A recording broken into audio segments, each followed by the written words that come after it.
bones. She put it all back by the doctrine of lies.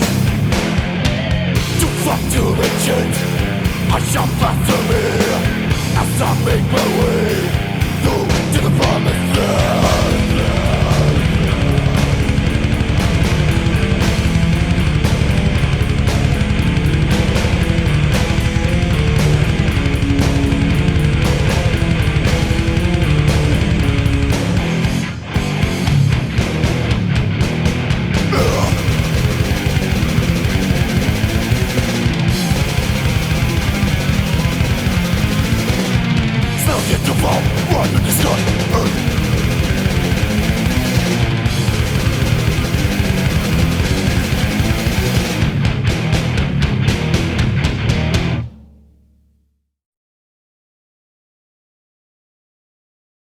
Well, now we go for this Via Crucis.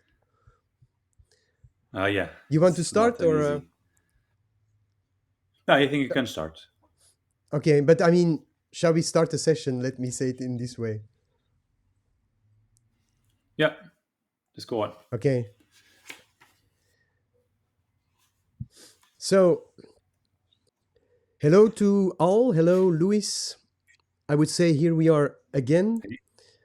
We continue our trip, our dive into the world of Slavoj Žižek. And well, we just go on with what we have been starting, and I don't know if we regret it in the meantime, but we are in the third episode of this book that we are trying to dissect quite deeply, I would say. We are today going to dive into the first chapter. And I would say, so in fact, today only we really dive into the book, into the main core of the book. And for people who haven't read this book or know this book, they probably know that this is really the book that made Slavoj Žižek famous. The book is a tour de force, and I would say that especially this first chapter is an extreme tour de force. It's an extreme endeavor. It's very daring. It's very demanding. I have to say that again, reading it and again really trying to understand what's all there. Well, it's not easy, and maybe this is something to start with, to warn a little bit the readers who take up this journey with us and who maybe started again or for the first time to try to read this book. Maybe we should have some trigger warnings and some caution here, because although there is a strange paradox a little bit, like on the one hand, this book puts Slavoj Žižek as a philosopher, as a world important thinker on the scene. At the same time, I would almost dare to say there is a sort of a barrier to that when you start really to read this book. It's not easy.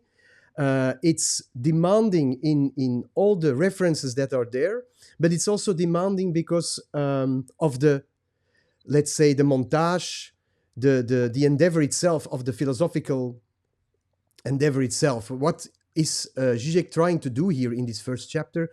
What's going on? The title of the chapter is "How Could Marx Have Invented the Symptom?" This question gets somehow answered throughout of the chapter, I would dare to say, but it's a long road, and it's a bumpy road. It's a complex road. It's not a question easily answered. And I would say that in this question, how could Marx have invented the symptom, you have already the two elements that Žižek tries to stitch together, tries to confront with each other, tries to, well, he calls it an homology, if I'm right. He tries to bring two things which, before we have already been talking about spirit is a bone as an infinite judgment, you could say also this question bears a sort of infinite judgment. It brings two realms of thought, of materiality, you can say, together.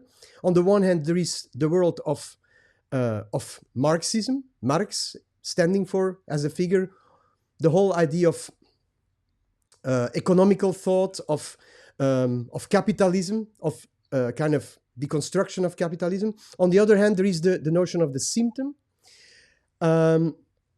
which is, of course, I would dare to say, not a Marxist term. It's a term that comes out of psychoanalysis. And, well, the writer, thinker that you would associate with the symptom is, of course, Sigmund Freud. So what you get in this question is already two worlds, the world of Sigmund Freud, of psychoanalysis, trying to confront with the world of the social, of social economics, of modernity, of capitalism. So how are these two worlds informing each other? What do they have to say to each other? And what kind of strange homology, as Žižek calls it, is there to be discovered? And in fact, the whole chapter, I would say, is, well, trying to bring that to the surface, so to speak. And I think we will talk a lot about surface. We will talk a lot about form. We will talk a lot about, again, abstraction. And, well, the whole idea of this first chapter is, in fact, a kind of plea for I would almost dare to say, trying to see how the notion that is the most important, maybe the most important discovery in psychoanalysis, which is the unconscious, which is a very strange thing for people who don't know it, or even for people who know it. I think what Žižek tries to do in a nutshell is bringing this unconscious out of the inward, subjective realm of perversions, fantasies of individuals, and trying to put that on the stage of the social. I think that's basically what's maybe the main, let's say, what's a little bit behind this whole complex, seemingly complex construction, philosophical construction. The importance of trying to show that if we are thinking, there is already something in the social that thinks before us. And this thinking, which is a strange thinking, which is a non-thinking at the same time, because there is not really anybody that is embodied in this thinking. It's a sort of weird thought that goes on, that is maybe even incarnated in the social itself, in this social abstraction itself. This thought before thought, or this thought without thought, as he sometimes calls it, very complex already, is already there before we think that we are individuals that have smart thoughts, that have sovereign thoughts. The stand-in for that is probably also what he calls the transcendental subject, going back to Kant, this instance that as a condensation of thought, of scientific and sovereign thought itself. And I think the whole chapter is a sort of deconstruction of this. And this has a lot of implications. It has implications for culture, for the social, for ourselves as individuals also, because it's clear that we are not just thinking what we like to think. We are already thought by others, so to speak. I think this will come back in what we are going to discuss later. Well, I think that's it. Maybe one last thing that I wanted to add, and then I give the word to you, Luís, is that for me, this has been, well, you know that David Lynch died just recently. And I have to say, I have been many times reading this chapter has been a little bit like being myself a personage in Twin Peaks or in a film of David Lynch. Why is that? Because he talks a lot about staging and stages. And of course, he uses also this Freudian term of the other scene. The idea of an anderer Schauplatz, I think, is the term that Freud used. So another scene. Psychoanalysis puts this idea of the unconscious. Where is the unconscious? So for me, this whole chapter, well, how to say it? A way for me to read this chapter has been the trick to see the chapter as a theater play, as a scene, as a stage, and a little bit Žižek as the puppet master who puts on stage concepts which are almost like personage. He puts also philosophers there. And I think the problem, the danger of the typical reading activity is that we start to read all these things as contents. And as something that doubles a little bit the content of the chapter itself. I think the danger is that when you lose yourself in this chapter, which is very easily happening, you drown easily, because a lot of terms are put there, like even a lot of Marxist theory, and I can imagine that not all of you have read even Marx or have been habituated to all these concepts. Even let's say a concept like the commodity, it's a very complex and very dense and a condensed concept. The trick, I would say, is to see all these things as staged personages, as things put on stage with a formal quality.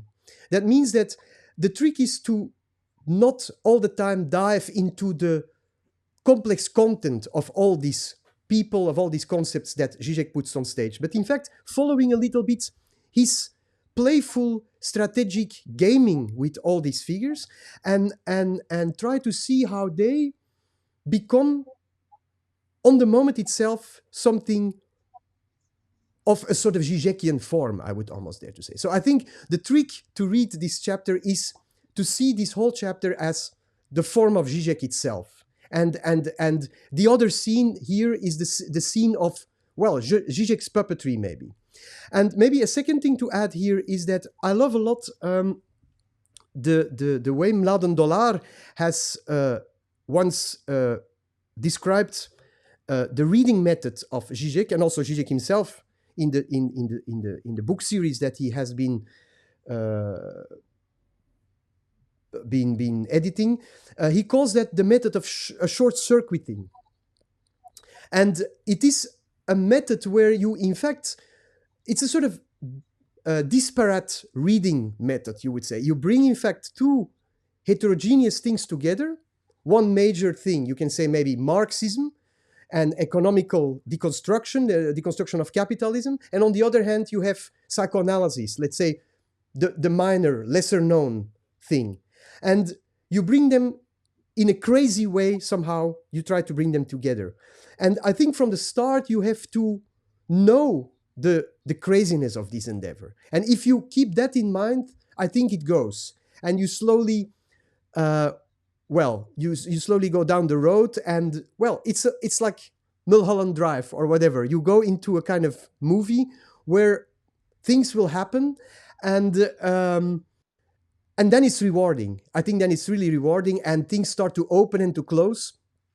And it's a sort of, sometimes it's a commedia dell'arte, sometimes it's a tragedy, but then maybe even it ends as a farce. Who knows? But, well, that's my first impression of this reading process. I don't know how that has felt for you in the last week, Luís. Hi, first of all. Yeah, and it's you're right. It is a tour de force, this chapter, and some of the things you just said really resonate with me also, because there are so many complex concepts being played that it is difficult not to focus on one and just develop it on its face value, or at least in its content or real content aspects. And what is amazing about this chapter, because it is a chapter mostly about how ideology works, and I think we will see this after, is the amount of openness of the very ideas that are being played with, and how all these ideas just beg to be sometimes extrapolated. Of course, Zizek does it sometimes, but when we were reading this and discussing it, it is easy, like, just to establish links to what is our own interests. Of course, we are mostly interested with works of art of the past, but also the present, and this idea of how modernity reveals itself as this ideological fantasy that Žižek talks about, and everything that is related to this notion. And of course, Christianity is also not being mentioned very literally in this chapter, but always comes. Maybe that's my own personal bias. I admit that, but is that this idea of Christianity as the maybe one of the leading ideologies of the West, that it always emerges in this short circuit between Marx and psychoanalysis. So yeah, it is a really it is an amazing chapter. First of all, it's really rewarding, as you said. Um, yeah, and I like this idea of allowing the concepts to be as characters on a play, because it also gives them some sort of emptiness in which you can apply anything you want to study. So if you're into, I don't know, works of art of the Renaissance, you can just really replace commodity by something else, and the thing still works. And that's, I think it was what is amazing about Žižek, is that he's really not talking about capitalism in a way. Of course he is, but at the same time, he's not. He's talking about also a way of reading history, as we saw also in the introduction of the book. So yeah, that's my take. I think we can go for the for the chapter per se. Yeah, that's interesting. Also, that you just to say something about what you now just said is that the idea that also, and I think he says that in the beginning, why is this commodity form such such an attraction, not only for economics and for people busy with Yeah. let's say deconstruction of capitalism or whatever Marxist theory, but there are more and more studies now appearing how also for Marx, for example, the commodity form, for example, is in fact a sort of double of the what is in the Catholic Mass used, the hostia, you know, the thing, the Yeah. thing that they elevate in the Mass. So it's clear that the whole let's say background of Marx is this Judeo-Christian legacy. But not only in its let's say in its historical and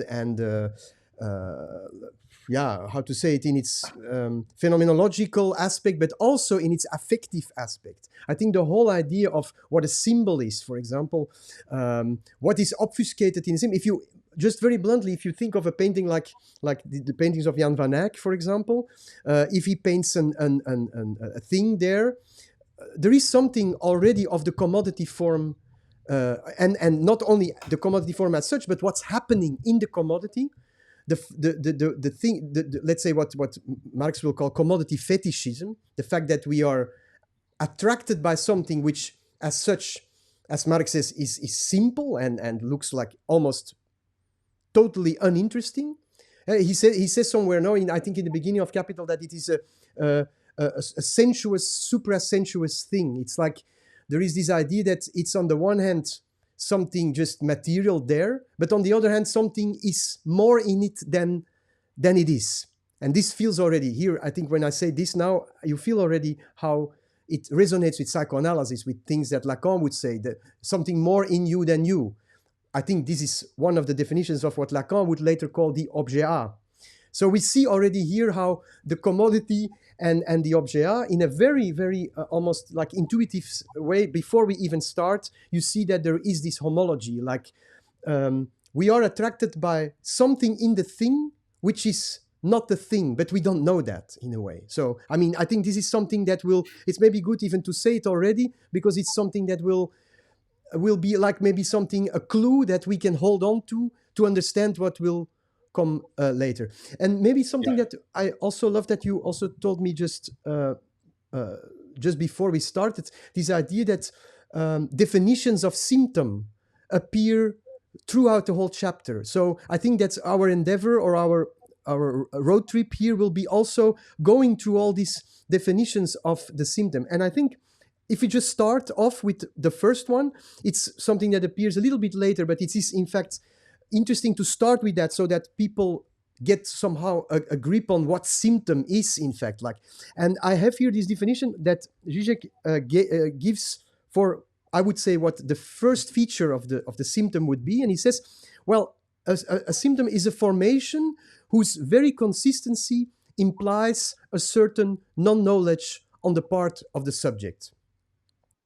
And I think this definition captures very well the first part of well, the first subchapters, the first two, I think, where, and maybe you could immediately elaborate this a little bit, I think, where he starts to put as a hypothesis that there should be a link between the commodity of Marx and the dream as this realm of symptoms and hysterical phenomena and so on, the dream of Freud. And of course, for our listeners, they know probably that Freud's one of the major books that he, quite in the beginning of in his career, wrote was this book on the interpretation of dreams, where he puts that concept of the not Trauerarbeit, but Traumarbeit, like dream work. And I think this is the starting point. In fact, it's what's the link? He puts that also very bluntly. What's the link between the commodity of Marx, conceived by Marx, and the dream as conceived by Freud? Yeah, and again, he places them not in a so-called close link, but as you said, as an homology. And he says basically that they all, that both Freud and Marx conceptualized the dream and the commodity, respectively, in kind of two steps. And it's also, in a way, how we conceptualize history, but I think we will get to that. So the first take is that the dream, let's stick with Freud for now, the dream is not something contingent. It's not something that happens by chance. Is not this amount of random thoughts we have when we are sleeping. And some people think this, but the take of psychoanalysis is exactly that. This dream, the fact that you dream, means something. But what does it mean is then the matter of the second step, where Freud says, well, we should not be looking at the dream as if it has some hidden content that we really need to figure out beyond all these weird images and events that happen. The content of the dream is in its form, is in the way, basically, in the way the things happen. And Marx says a similar thing with the commodity. The commodity. Maybe just to just add something. Do you agree that this is something that when most people talk about the Freudian dream and Freudian dream analysis get completely wrong? I mean, in popular culture, when people say this a Freudian interpretation, it's mostly a simplistic, symbolic explanation, like the father stands for, I don't know, castration or for the law and so on. This kind of. Maybe you dreamt something. Yeah. What did you dream? I don't believe in dreams. That Freud stuff's a lot of hooey.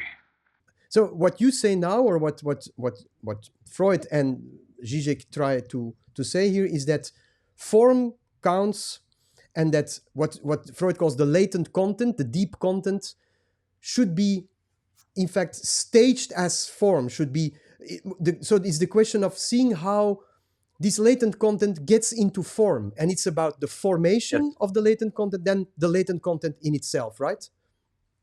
Yeah, exactly. It's the idea that the dream is a text, that it should be subjected to hermeneutical interpretation, but the key to this text is not in what is hiding behind all the symbolism, all the symbolism or the symbols that appear, but the symbols themselves hold the content in the sense that the way the story is told is what really is interesting for ourselves, for the person who dreams.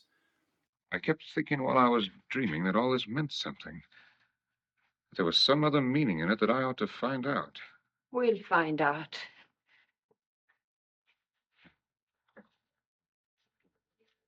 So would you say then that in fact for Freud, it's all about style? In fact, it's about the stylization of the dream. It's about how we say things, how we stage things. Like if you would think that also Freud uses this other stage or other scene for the dream scene for the dream. Would you then not say that it's about how we stage things? And not about what is exactly staged. It's about like the interplay, the style. I mean, this also resonates, of course, with a lot of, if you think of Freud's contemporaries in art history, Alois Riegel and Wölfflin, these art historians who were formalists. Basically, they made these kind of big transversals into art history. Also, they started to compare disparate times with each other just based on formal qualities and not so much on the content. And it's only later, I think, with Panofsky, who strangely enough pretended to be a sort of pseudo-Freudian, let's say, iconology as a Freudian method of interpretation, that he in fact is completely abandoning this formal formal analysis and reduces the Freudian method and art history both to a sort of more simplistic content analysis.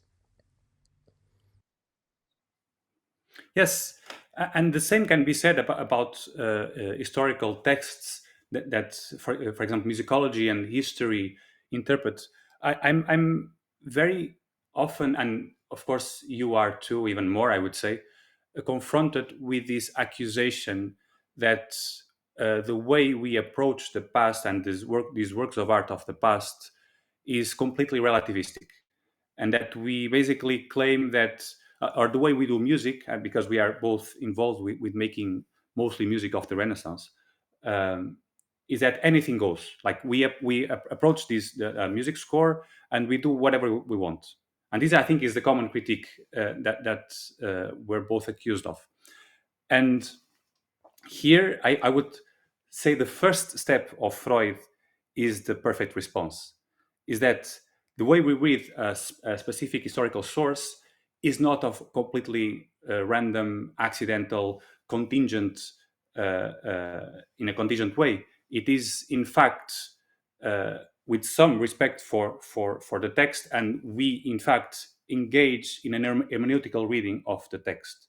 But then, how we do that, and then we connect it to the second Freudian argument, is not as if this treatise or this text holds some sort of sacrosanctum meaning that we really should discover. No, we stick to the text. We stick to exactly how is any given historical fact or opinion, how is it transmitted. And I had thought about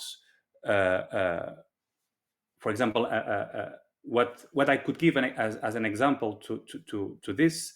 And there's this this description of polyphonic music in the Renaissance, done by Giovanni Caroli. Giovanni Caroli was a Florentine monk of the 15th century, who didn't, as many people or some people in his time, didn't like polyphonic music because he thought polyphonic music was too transgressive or too that it was too distracting for the liturgy.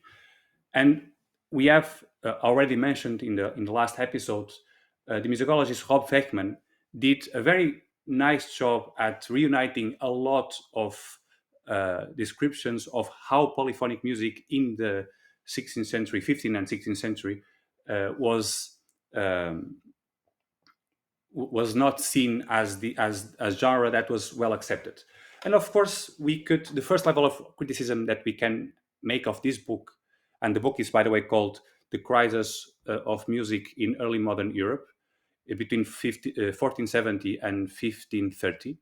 And the first level of criticism that we can direct at this book is that, okay, I can make a book 10 times as large with only descriptions of how polyphony was amazing. So should we disregard these opinions against polyphony as merely conservative, reactionary takes, or should we really take these descriptions and allow them to show what these people in this period couldn't even articulate about their own time? And one of these examples is Giovanni Caroli. And he says at some point that he doesn't like polyphony because polyphony seems to pertain more to the levity of women than to the dignity of leading men. So how probably Freud would interpret this excerpt is, what does it mean, levity of women, and when does it mean dignity of men? What is this kind of descriptions? Of course, he's using it as an example, but really,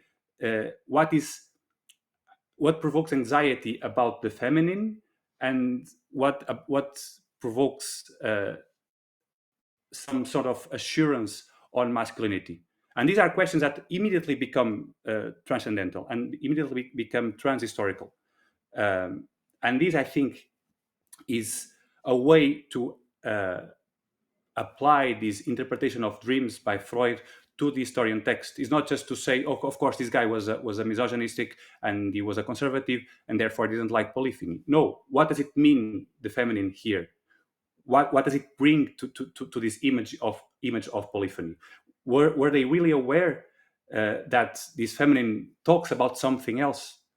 And yeah, basically, we can play with these concepts and we can play with the text without being completely relativistic or postmodern or even post-ideological, as Žižek will say after. Yeah, because then maybe we should move to the second homology. So the second part of the homology, the commodity of Marx. How does then this two-step procedure functions for Marx? Well, I don't know if you want to elaborate further on that. I think it's a little bit exactly the same. That's at least what Žižek tries to show. No, that the commodity is not just a pure hazard, accidental play, as he says, between supply and demand, as it would be maybe in classical economics be described. But he says there is a sort of weird hidden meaning behind the commodity form, and which would then point at the sort of secret of the value of commodities. And then the second step is, of course, which is almost a sort of corrective, or at least a very important addition to the first, is that, as Žižek says it very beautifully, the secret, however, is not the secret behind the commodity, but behind the commodity form, but it is the commodity form itself, which is its proper secret. And I think here maybe we have to continue the journey a little bit. So he asks this question, like, why does the commodity has the form that it has? In fact, that's the proper question. And I think the theoretician or the philosopher that he brings on stage here is Alfred Sohn-Rethel, a quite unknown Frankfurt school acquaintance, you can say. He was a friend of Walter Benjamin, of Adorno. If I'm not mistaken, not so long time ago, the letters between Sohn-Rethel and Adorno are published. And I think in one of the letters, Adorno, just to show how important this quite unknown philosopher Sohn-Rethel is, but Adorno says in this letter, your work on commodity exchange and what you reveal here is for me of an importance like my acquaintance with Walter Benjamin some years before. So for Adorno, Sohn-Rethel is on the level of his meeting with Walter Benjamin, who is of course a much more celebrous figure. But I think this is very interesting. So this Sohn-Rethel is a little bit heretic.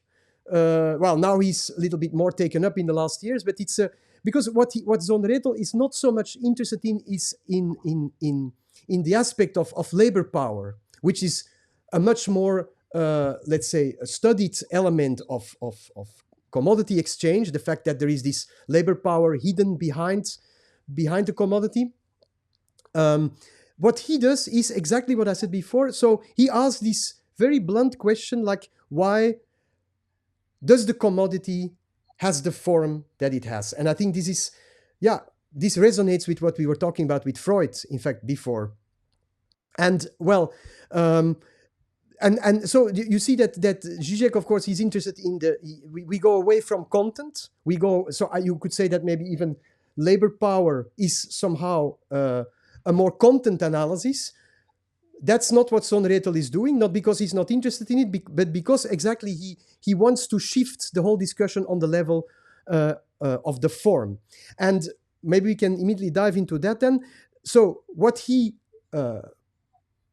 is his big discovery? It's what he calls is the notion of real abstraction. And what he says, and that's then of course let's say gefundenes Fressen for Žižek. What he says is in fact, what is the hypothesis of Sohn-Rethel is that, well, this real abstraction, that's how Žižek summarizes it, is the hidden truth, or maybe the unconscious, or a little bit the dirty truth, as Mladen Dolar would say it, of the sovereign Kantian transcendental subject. So what it means is, in fact, as I said already in the introduction, that Sohn-Rethel tries to show how Western scientific thinking has been already anticipated in a form of practical thinking, you can say, thinking without real thinking, but with the form of thinking, which, according to Sohn-Rethel, goes even back to the Egyptians or the antiquity, with the idea of coinage, with the idea of money exchange, of money as a commodity. And because why? Because, of course, money is this, let's say, crude equivalent commodity. It's something that has no content, but is just a pure equivalence to other commodities with which you can then ameliorate an exchange. And he sees in this a form of practical abstract thinking, which in fact paves the floor, you can almost say, for later Western thinking. And of course, you feel also that there is a sort of critique on the arrogance of Western scientific thinking, because in fact what he does is trying to show how the sovereign transcendental subject as this condensation of real scientific knowledge, let's say from the 17th century on, doesn't come out ex nihilo, out of nothing, but has been staged, has been, let's say, prepared already much before. You can historicize that. I think Žižek will take that historicistic element away. He will rather see that as a structural or ontological thing. It means that, well, and that's how he tries to Žižek, how he tries to link this idea of real abstraction to the idea of the unconscious. Meaning that, and this I like a lot, because that's of course what he took from Rumsfeld much later on, but it's very easy as a tool for our listeners to follow, I think, is this idea of unknown knowns. The idea that we know things, but we don't know that we know them. And these unknown knowns are a category of thinking that I think Žižek would identify that as the unconscious.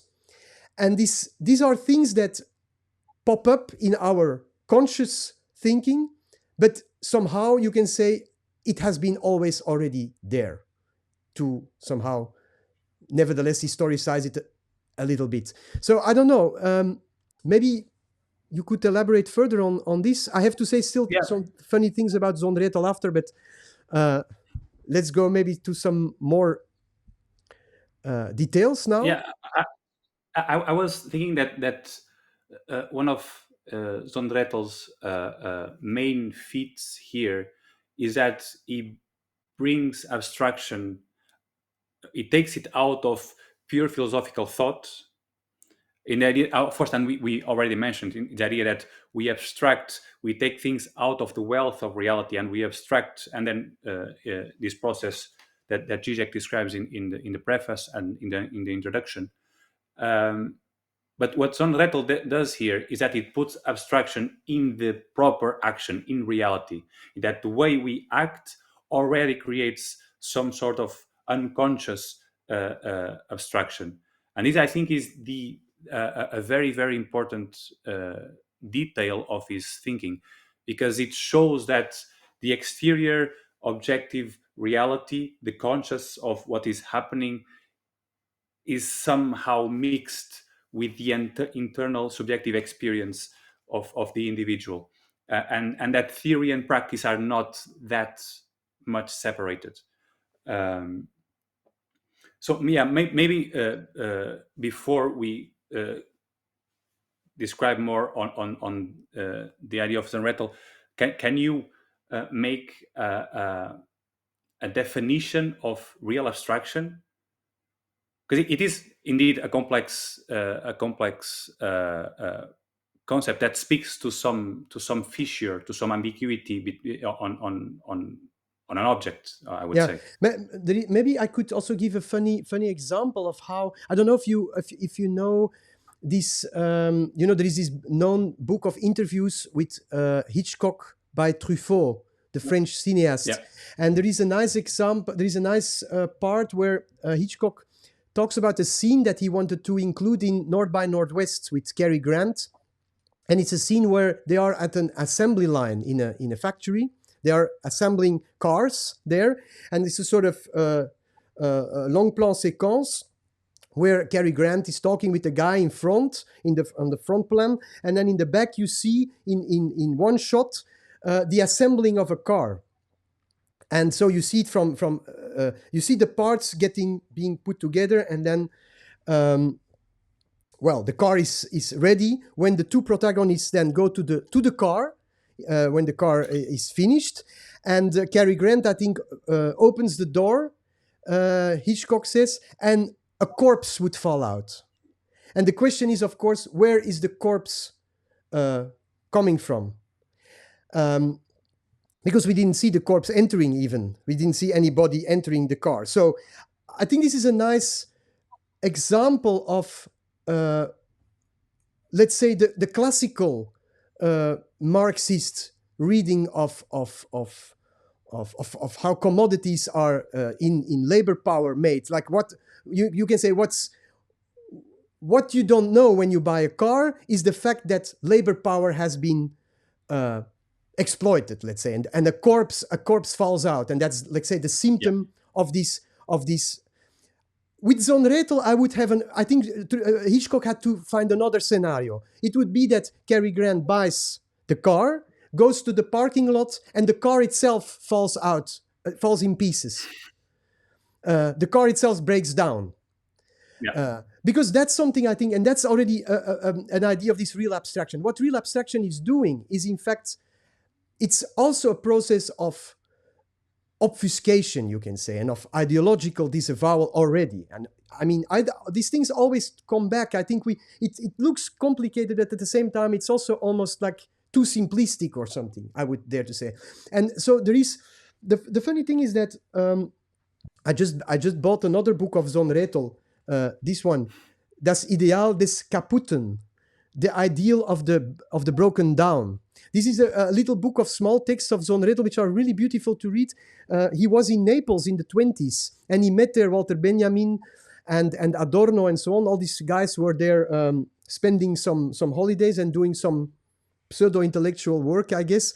But this is it's a very interesting thing. I think that although afterwards Sohn-Rethel doesn't talk anymore about this broken down element, I think it's somehow always there. So if you think of what is happening in real abstraction, what is really abstracted? I think two elements are abstracted in the exchange of commodities, because that's what it is about. First of all, you abstract that let's say that a commodity has particular features. You can say what is mostly called use value. That's in the exchange completely, let's say, put aside.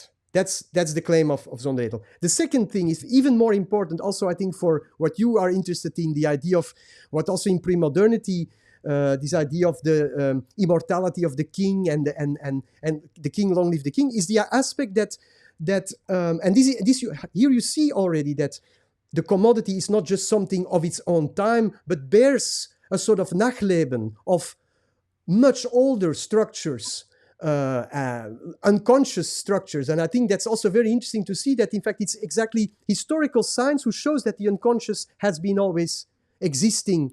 It's not an historical category. It's, strangely enough, history itself that shows that the unconscious is an ahistorical category, you can say. So what happens there? It's in fact that you pretend in real abstraction that the commodity is immortal, that it is, as I think Žižek somewhere nicely says, a body in a body. It's a sort of undead thing that, that just to give just a blunt example of Cary Grant. Cary Grant buys a car, and the moment you go to the parking lot, maybe you have already something of the car in your hand, it breaks down. So the fact that the reality of the commodity is, of course, that it is historical, that it has a limited time, that it's not infinite, it's not eternal. In real abstraction, we pretend that there is an eternity of the commodity there. And I think, Luís, what you in the pre-talk also were saying, this religious aspect, the theological aspect of the commodity comes here very much to the ground. And that's, of course, thanks to this formal analysis. It is that what makes the commodity attractive is, on the one hand, the fact that it's just a thing, but on the other hand, bears much more in it than what it seems to be. Like, I think you said to me that this is the aura of the commodity, right? So this auratic element. So, well, I think this double articulation. So on the one hand, the fact that features, use value is cut out of the commodity. On the other hand, that the commodity is seen as an immortal thing. But another example of that is, of course, things are commodities, like, let's say, the things we buy, but also money is seen as a commodity. And of course, I think Sohn-Rethel once says in his book, which is called Manual Labor and Intellectual Labor. That is his standard work, no? That only came out, I think, in the 70s or something. It's like he almost never published anything. A little bit thanks to Adorno, who screwed him a little bit, like, and who was always a little bit jealous on him. And it's, I think, thanks to this publisher Unzelt, the guy from Zurkamp, from the German publishing house Unzelt, on the funeral of Adorno. I think Mladen Dolar in his text recalls this meeting. So Sohn-Rethel met with Unzelt on the funeral of Adorno and proposed to Sohn-Rethel, but why don't you publish finally your works? And it's, in fact, thanks to that, on the funeral of Adorno, that Sohn-Rethel then finally published his works. But so in this book, Manual Labor and Intellectual Labor, and here also you see this duality, which shows also that Sohn-Rethel was much more a Kantian dualist than a Hegelian dialectician, but I think we have no time to dive into that. But in that book, he says somewhere that, in fact, like, for example, if your money, your shiny money or your nice paper money would be getting wasted, you could go to the bank and ask the banker, can you please give me another a replacer of this, because my thing is broken. And the banker would replace it, because money has just a pure formal quality. There is no content, and it's this aspect of pure emptiness, let's say, the emptiness which will be then, of course, the surplus, or the element that well, okay, maybe you can maybe elaborate a bit on that. This emptiness, you're right, this emptiness is perceived as a positive presence. That is, I think, real abstraction in a nutshell, is that when you perceive something that you know is purely relational, that exists only as a category of exchange, and you perceive it as something that is inherent value. This, I think, is the most summed up way I can come up with this definition of real abstraction. And I was reading this, and I was thinking that there's this book by Eric Hobsbawm, where he creates this definition of the invented traditions. And he gives an example of these British crown or British royalty traditions that have this aspect of being centuries old, and when in reality they were created only in the end of 19th century, beginning of 20th century. But what is important is that they look old, and even if we know they are not, we see them as having the authority that is given to them by the past. And this is also, I think, a form of real abstraction. Is then we look at something, and what this is basically what traditions. I saw a meme the other day that says that basically traditions are the peer pressure of the dead, and it is a little bit like that. It is the idea that because something is traditional, it speaks to something authentic in the past, and therefore it should be obeyed. And I think this concept of Eric Hobsbawm really grasps it, because not only it takes rituals or customs that are very old, but that it takes customs that are very new, but that are presented as if they were old. And even if we know that they are new, in fact, we obey to them, or we engage with them as if they have some kind of truth, something that is more than themselves, as you said. Exactly. I would say let's continue to the next subchapter. Maybe just to wrap up the thing on Sohn-Rethel. I think what is very important here, so to the first definition of the symptom, it's that, of course, it's this idea of the other scene. I think that's what Žižek is. The idea that there is a sort of externality to thinking, and this is what's happening into. There is something really interesting that because one moment when I was reading these things on Sohn-Rethel, I had to think of other theories of practical knowledge, that are very common. Well, I studied anthropology more than 20 years ago, but we had to read all this. We didn't read Sohn-Rethel, of course, because this is was sort of awkward figure that nobody knows. But I was immediately reminded of books like the Sens Pratique or the Habitus theory of Bourdieu, or in anthropology even more La Pensée Sauvage, the Savage Mind, I think is the English title of Lévi-Strauss, or the analysis of daily practices by de Certeau. And what I thought is that all these theories are a sort of knowledge of the concrete, and they are a sort of éloge on the like against Western scientific thinking, which is abstract, which is let's say alienating. You have this knowledge of the concrete to be found then in maybe more traditional society. Also, these people think is then so-called the paternalizing idea behind it mostly. But I was thinking maybe what's the real difference between these books and Sohn-Rethel, and why I think we should absolutely reread also this Sohn-Rethel, and the books are translated into English. I would say that with Bourdieu and Lévi-Strauss and so on, we have a knowledge of the concrete, while with Sohn-Rethel we have, I would say, rather a sort of weird non-knowledge of the abstract. And I think this is crucial. There is not only the problem, the entanglement of concrete and abstract, which are not just a duality, but in fact, I think a lot is written on that. Žižek has also written on that, the idea that maybe the abstract is in the end, also in the Hegelian idea of the absolute knowledge, the most concrete.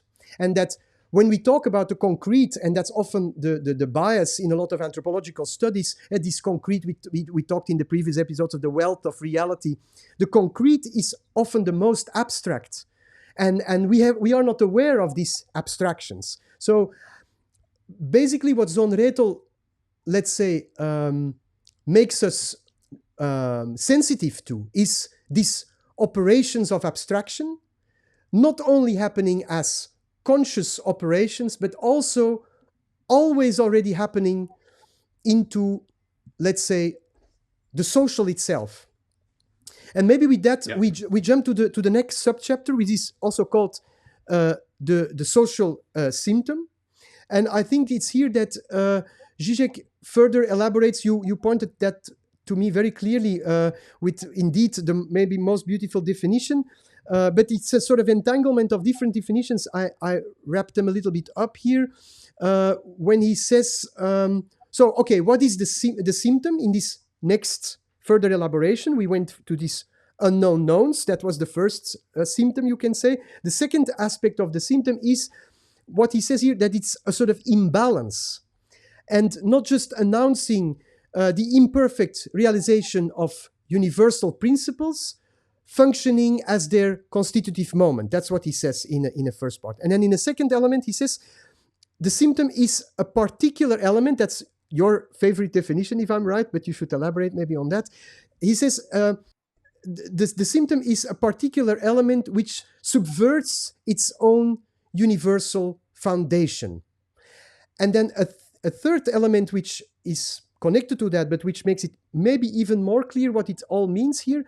The symptom is a point of breakdown, heterogeneous to a given ideological field, Žižek says. So it's external to it, and at the same time guaranteeing that field to achieve its closure, its accomplished form. So it's something that sticks out. At the same time, it's needed to stitch the symbolic together. That's the symptom.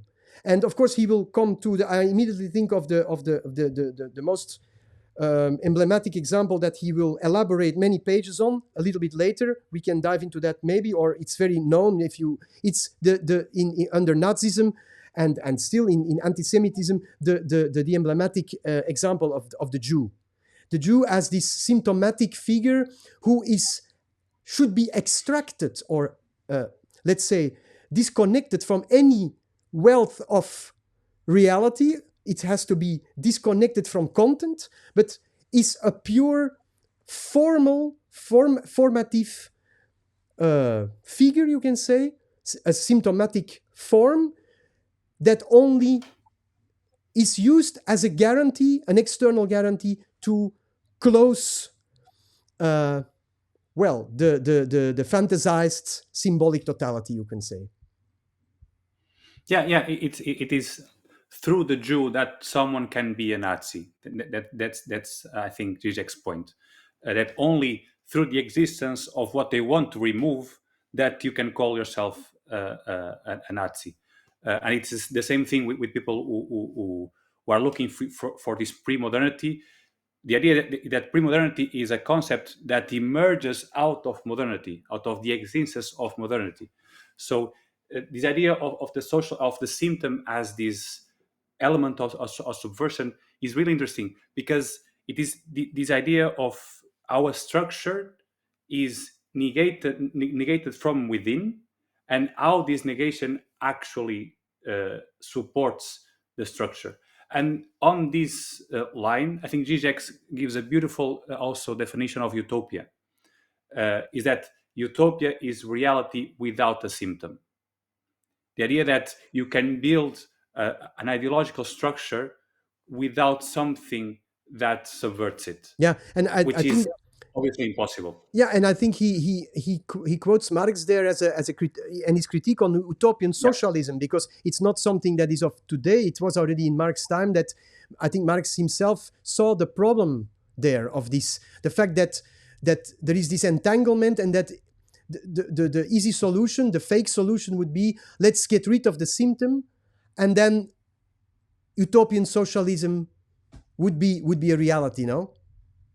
Another thing, maybe, I don't know if you want to elaborate or if you should elaborate, this is also that in that chapter, in this subchapter of the social symptom, that he introduces here labor power, because of course it's something that falls out in the analysis of Sohn-Rethel. So I had the idea that probably Žižek here thinks like, okay, I need to talk about this, and also there the sort of same symptomatology is at work. I don't know, it was a little bit a complex analysis where he says that the new, well, of course, in the Marxist theory, you know that labor power that produces surplus value is seen as a sort of peculiar commodity. Also, we sell, we as proletarians, let's say as workers, we sell our labor on the market. So we are ourselves a commodity, and the weird perversion of this commodity is, of course, that the equivalent exchange becomes its own negation. Žižek says so.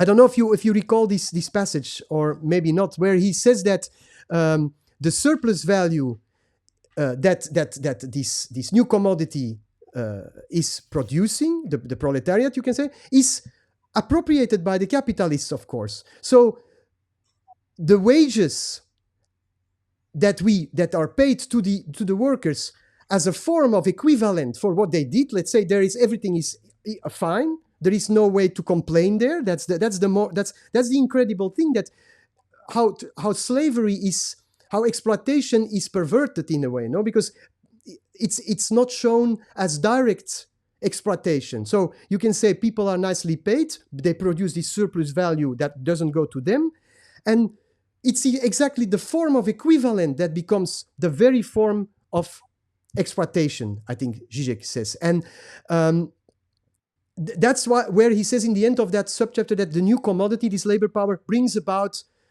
this symptom.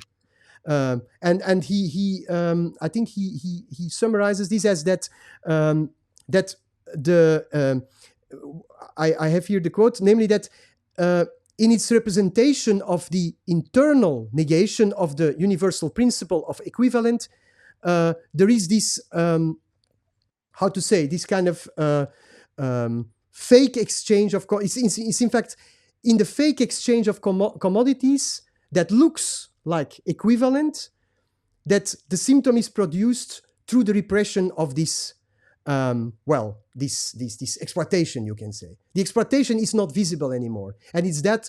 So yeah.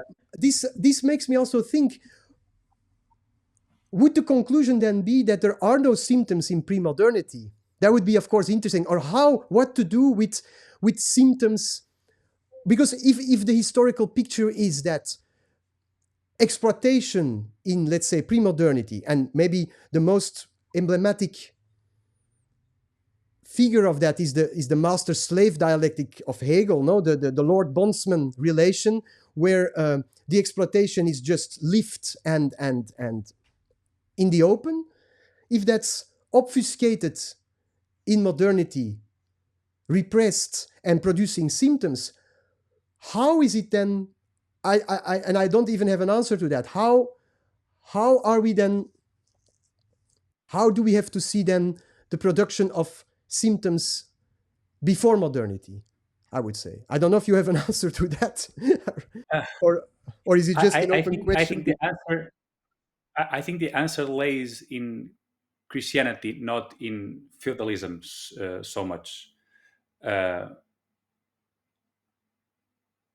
think, and yeah, we will of course develop this idea.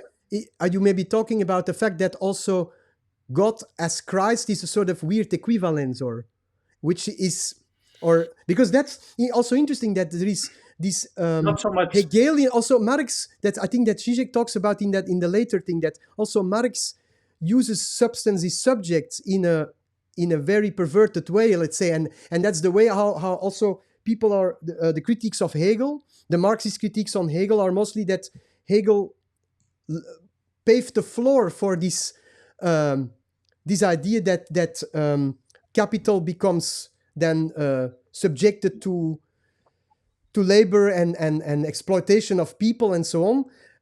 While maybe, of course, things are much more complicated than that. But okay, maybe I interrupted you. Yeah, I was thinking that Christianity is this weird thing that somehow democratizes the idea of the sacred. So in the Roman Empire, it was very clear that the emperor was a god himself. He was not only a leader; he was a god.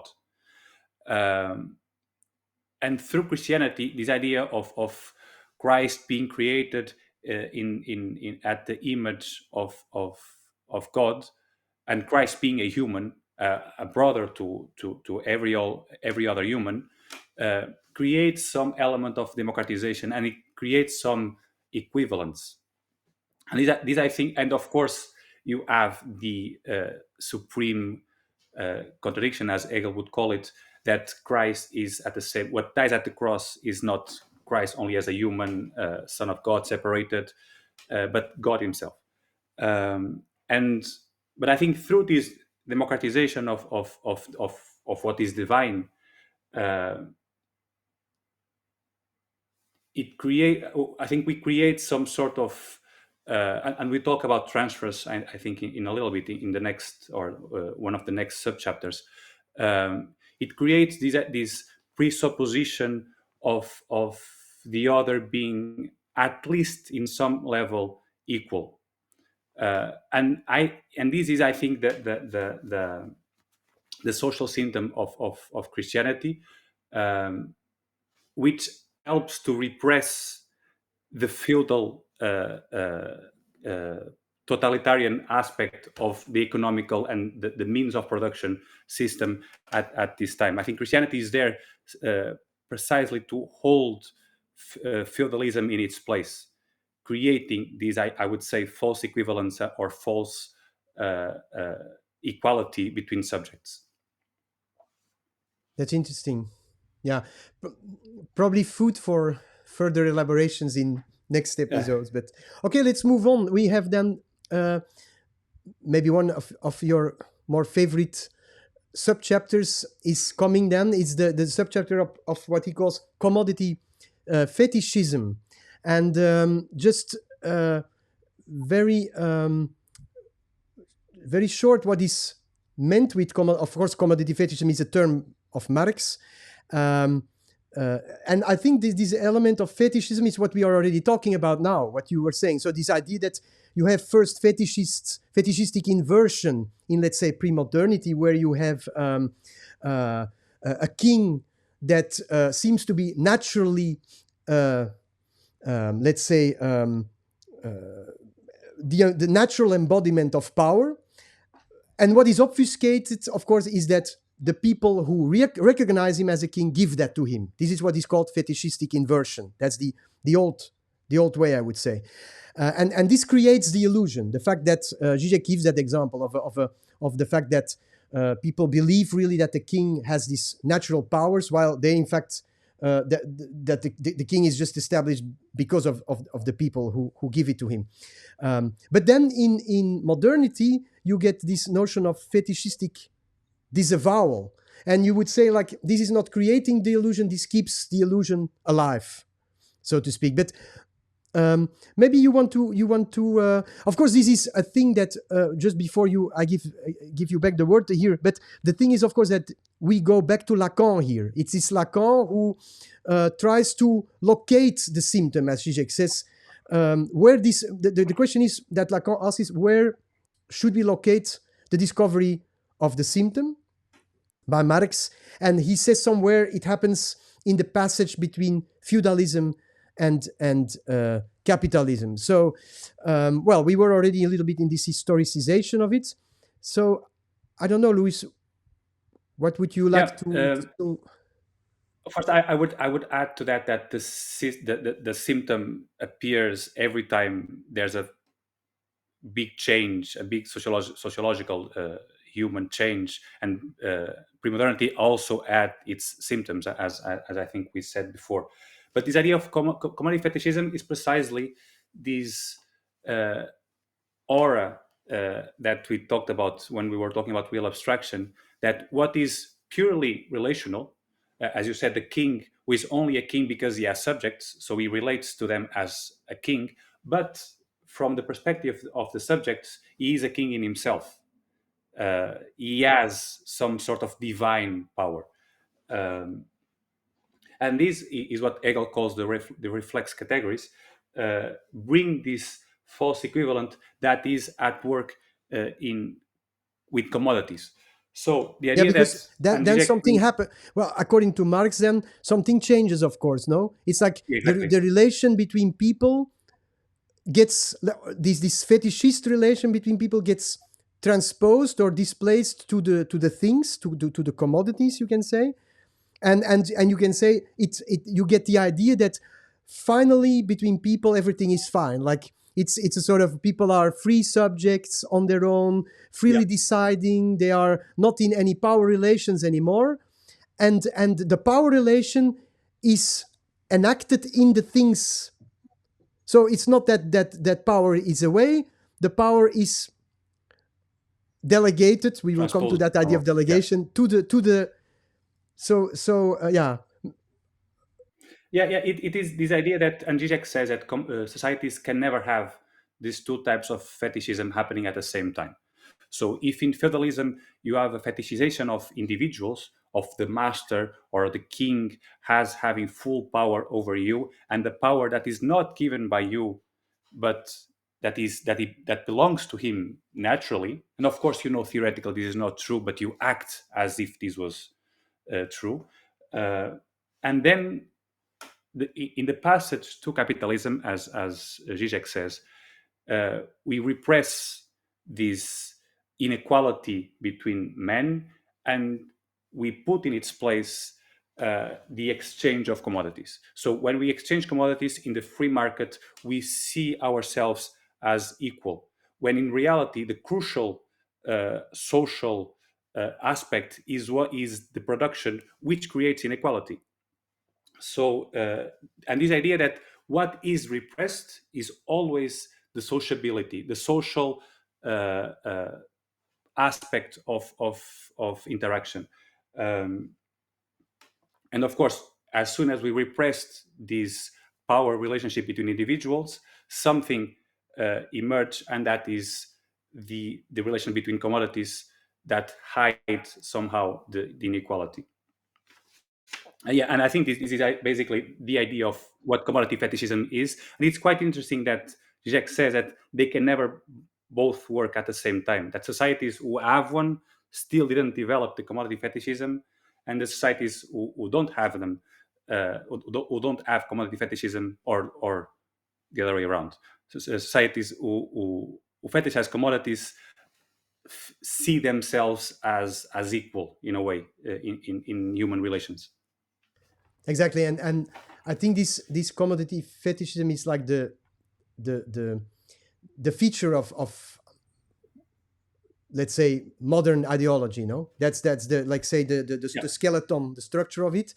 And I like then what happens then is a sort of after all these sub chapters, then suddenly a more funny, for at least a sort of more relaxing sub chapter follows, where he stages two contemporary thinkers. I mean, we are talking about the 80s, end of the 80s, 89.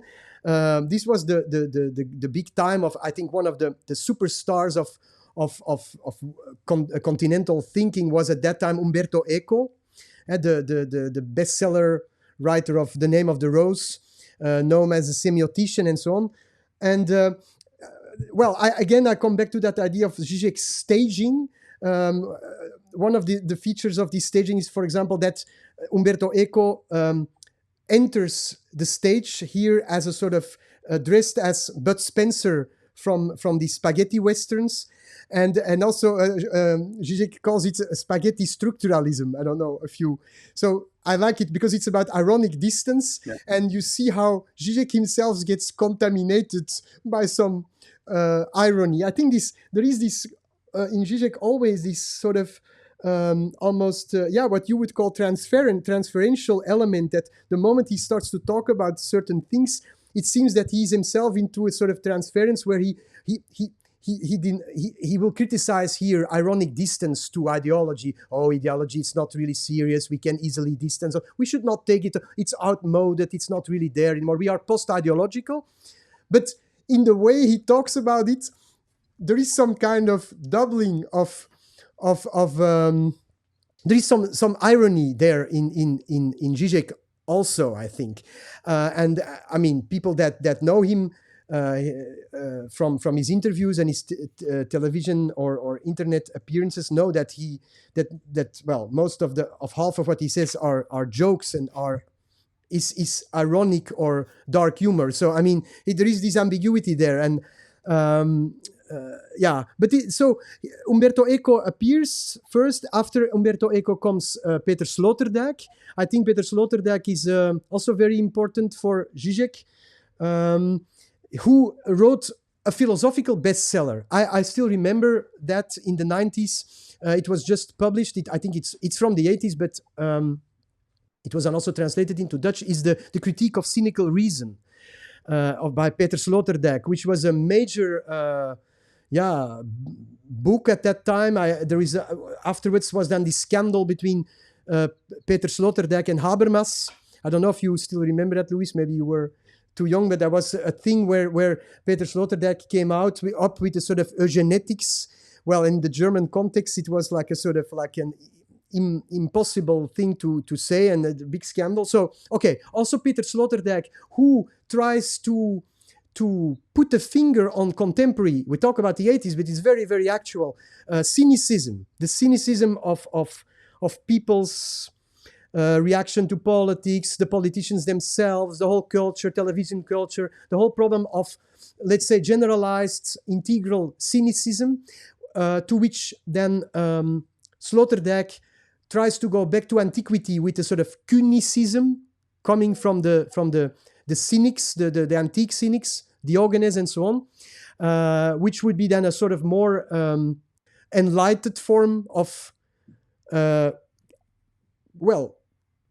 critical cynicism. So these two figures appear. But maybe before we explain what Umberto Eco's stance is in the new world. Please, if you want to elaborate further. Yeah. So Eco, basically the point, or one of the subliminal points in the Name of the Rose, is that the one who does not laugh because he's too devout, too religious, then this brings some sort of evil. A donkey teaching the scriptures to the bishops. The Pope is a fox. The abbot is a monkey. He really had a daring talent for comic images.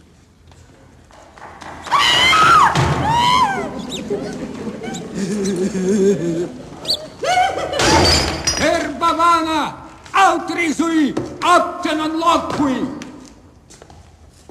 I trust my words did not offend you, Brother William.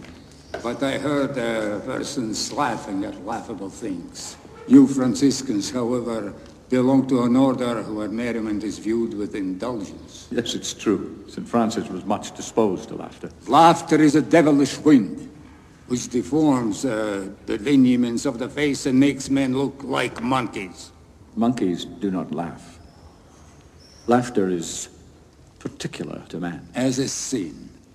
Christ never laughed. Can we be so sure? There is nothing in the scriptures to say that he did. And there's nothing in the scriptures to say that he did not. Why, even the saints have been known to employ comedy to ridicule the enemies of the faith. For example, when the pagans plunged St. Maurus into the boiling water, he complained that his bath was too cold. The Sultan put his hand in and scalded himself. A saint immersed in boiling water does not play childish tricks. He restrains his cries and suffers for the truth. And yet, Aristotle devoted his second book of Poetics to comedy as an instrument of truth. You have read this work? No, of course not. It's been lost for many centuries. No, it has not. It was never written. Because Providence doesn't want futile things glorified. Oh, that I must contest. Enough! This abbey is overshadowed by grief. Yet you would intrude on our sorrow with idle banter. Forgive me, Venerable Yorgi. My remarks were truly out of place. one refused to laugh because he's too religious, too devout, is the one who actually is the more evil. And Žižek subverts this kind of this point, I think, in two steps. The first one, he says, well, maybe the one who over-identifies with evil then creates an ethical position. He gives the example of Don Giovanni, of course, of the idea of the guy who does all sort of horrible things, and at the end of his life, when he's when he's confronted with this divine judgment, he is offered a choice. Either he stops doing what he's doing and he goes back to the proper way of living, or he dies. And of course, Don Giovanni doesn't choose the easy pleasure principle idea of just repenting. No, he just keeps going on the same way, and he says, "No, I'm not shameful of what I did." And this idea, it somehow creates an ethical subject. Yeah, and this But is very more than much that. this is very much in the line of Lacan, of the Seminar 7 and so on. Yeah. The Kant avec ça, the whole investigation on evil, no, the subversion of what evil is about. But okay, continue, please. Yeah. Yeah. And then the question that Žižek puts is it really true that this over-identification with some ideology brings to a totalitarian end, or does it actually harm it? And this, I think, goes back to what we mentioned about on the social symptom, is that you always need something that that negates what you believe, and that negation actually supports the belief. And so this idea of laughter, it is not, or the absence of laughter is not so much a path to evil, but the fact that you keep laughing or keep attacking this position of the so-called powerful element of the ideological structure does not necessarily harm it. And this, I think, is But this relationship that with Sloterdijk. It's interesting that we'll just be to add mentioning still to Eco is that I think the book of Eco functions a little bit in a pure formal way then, in the same way as sometimes he interchanges sometimes the name of the rose, sometimes the Michael Bakhtin book on Rabelais and the Carnival in the Renaissance, where this so-called critique on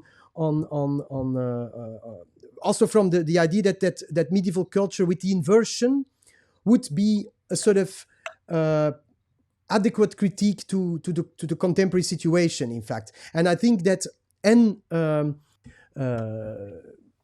Žižek, but also his colleague Alenka Zupancic has really deconstructed this idea. And her book, The Odd One In, is a book on comedy. And it is, on the one hand, a critique on that sort of false reactionary comedy, and the recuperation and redemption of what the real subversion or emancipation of comedy could be, right?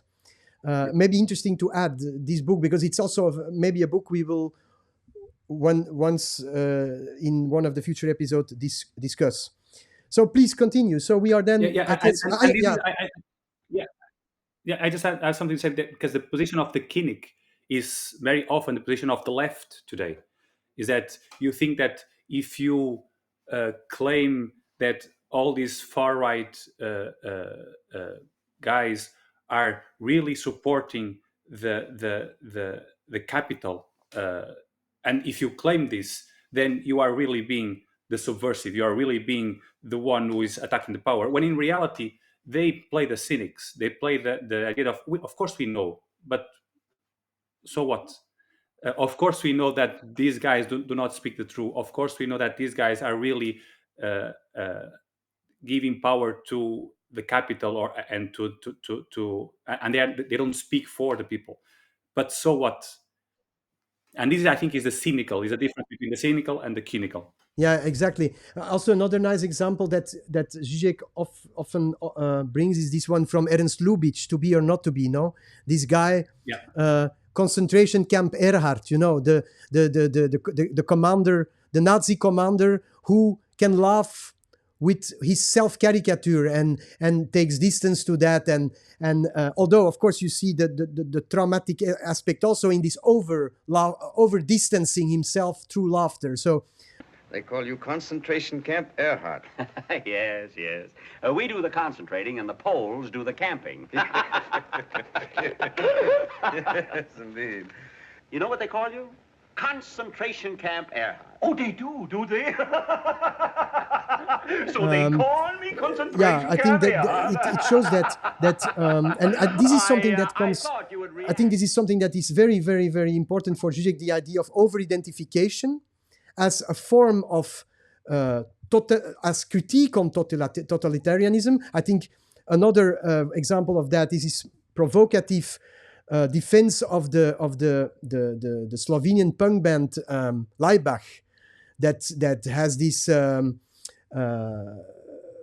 kind of carnavalesque way of dressing, like in Nazi Germany, or that are similar to that, and how Žižek tries to defend such over-identifications as being emancipatory and subversive rather than being reactionary. I think the message of Laibach basically was, we want more alienation. This is for me their basic political message. All other dissident movements in those years criticized the regime, but as it were accepting its own basic premises. That is to say, reproaching the system that it pretends to be to fight for desalienation, but in reality it's the alienated political elite which rules, etc. But in the case of Laibach, it is as if the regime got back its own message in its true naked form, as it were.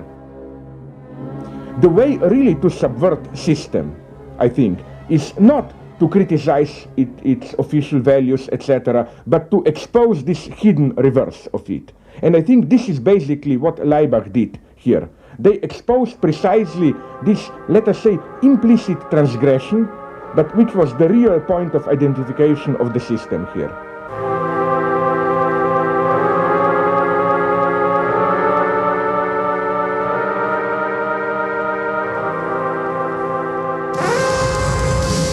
I think we can answer this eternal question that bothers everybody in the West as well as here. Are they fascists or not? What are they?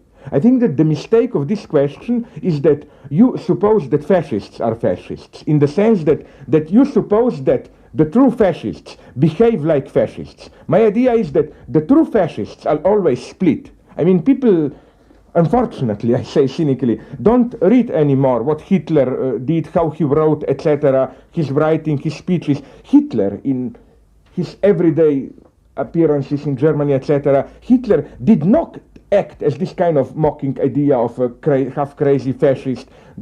The everyday surface ideology of fascism was what? It was always fascism with the human face, we must peace, love each other, etc., etc. What we usually perceive as the image of Hitler was only its hidden reverse. And my idea is that it's a far more effective procedure than to criticize the official ideology, is simply to bring to the light of the day this hidden reverse, this hidden point of identification. And again, this is, I think, what Laibach is doing. And how, so this is a very thin line, I think, what you also addressed nice between what is, how, and it's very complex how something that at first glance looks subversive and emancipatory can easily slide towards, in fact, a very, commonsensical and reactionary position, right? Do you still want to say something about exactly, Sloterdijk here? No. I was just saying that this idea of the cynical who shows what there is, and the idea of the cynical who says, so what? I know that, but nevertheless, it creates an interesting separation that I think in the next subchapter, with the idea of fantasy, Žižek will again reunite.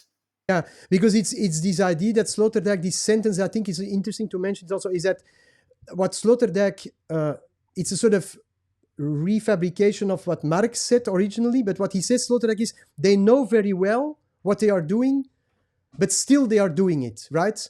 And this is this cynical position. This is the fact that with Marx is still, they don't know it, but they do it. There is sort of clear obfuscation, like they are not aware.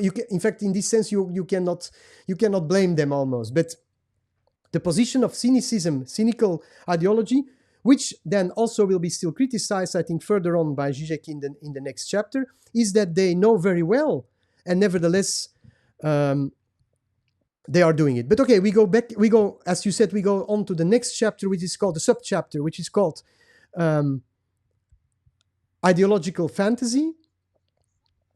And I like the beginning of that. He takes a step back here, no? We have gone through the Sloterdijkian elaboration of what Marx said. They don't know it, but they do it. And now Žižek asks, like, where he is here exactly, the ideological illusion? Is it in the knowing that they don't know, or is it in the doing? Is the obfuscation in the knowing or in the doing? And I had the feeling that this is also a little bit a return to Sohn-Rethel also. To real abstraction, of course, yes. Exactly, to the domain, the external domain. So it's not about we ourselves inside as individuals, but it's happening on the social field, in fact. And I think here it's very clear why he needed Sohn-Rethel. Maybe it's only here clear that he wanted this foundation of the external social relations of doing, of practices, where the unknown knowns are played out, so to speak, no? Yeah, it is this separation between what he calls the theoretical idealism and the practical nominalism, in the sense that, and I think he explained it before, that it doesn't matter so much that we know theoretically that we can read the entire Capital and we know exactly how production and how these social relationships are somehow obfuscated by the commodity. When we act as what he calls it is practical solipsists. We act in our own self-interest, seeing the commodity as having inherent value, and this is what cannot be somehow combined, because it's conscious and unconscious, and these two aspects work at the same time. Exactly. But I wanted to ask you, would you be able to also explain what he says here, that if illusions would be located in knowledge, as it seems to be, Žižek says we could still pretend we are, as Sloterdijk would say, we are in post-ideology, because for Sloterdijk, the illusion is located in the knowledge. And then people are cynical and so on, because what he says, in fact, is that this cynicism, it's not completely the right analysis, right, Žižek? But what does it mean then? Could you elaborate on that? What would it mean if the illusion would be located on the level of the doing? Which means, in fact, to Žižek, I think the conclusion is that we are not in post-ideology. In fact, for Žižek, this is a redemption or a kind of recuperation of the fact that we are absolutely in need of an ideological theory. We cannot just say, oh, we are post. So why is that? That would be my question. Why is that? I don't know. I'm trying to conceive of a scenario where we would be in a post-ideology, and it is by definition impossible.